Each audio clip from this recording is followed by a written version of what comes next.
कालू मेहतर के यहाँ पानी भरने का काम करने लगे। धीरे धीरे समय व्यतीत हो रहा है। रानी तारा भोजन बनाने का काम करते हैं, पुत्र रोहितास पुष्प तोड़ने का काम करते हैं। भोजन खाने के लिए बैठने विश्वामित्र उनके पेट में भोजन नहीं जाने देते। कभी भिखारी बन करके आ जाते, कभी कुछ बन करके आ जाते हैं। वो भोजन खुद ले जाते हैं, राजा को भोजन नहीं करने देते।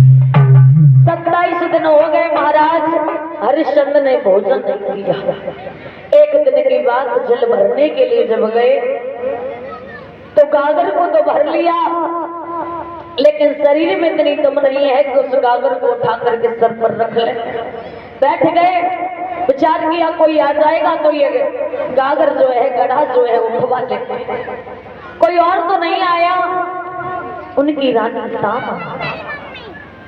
तारा को देख करके बड़े प्रसन्न हो गए। बोले रानी अच्छी हो तुम? पिया अच्छी हो। बेटा कैसा है? वो भी अच्छा है। ऐसा करो ये हमारा गढ़ा उठवा दो, हमारे शरीर में दम नहीं रही है। और रो करके बोले रानी अरे तारा उठवाई दे गगरिया और मेरी जल की भरी तारा उठवाई दे।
रानी तारा बोली पिया मैं एक ब्राह्मण के आंगन में रहती हूँ और तुम एक मेहतर के आंगन में रहते हो।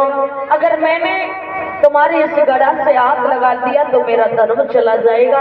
इसलिए स्वामी मैं आपको एक उपाय बताती हूँ कि गहरे में घुस जा तो गड़ाई उठ जाएगो, तनिक सहारे पानी को लग जाएगो।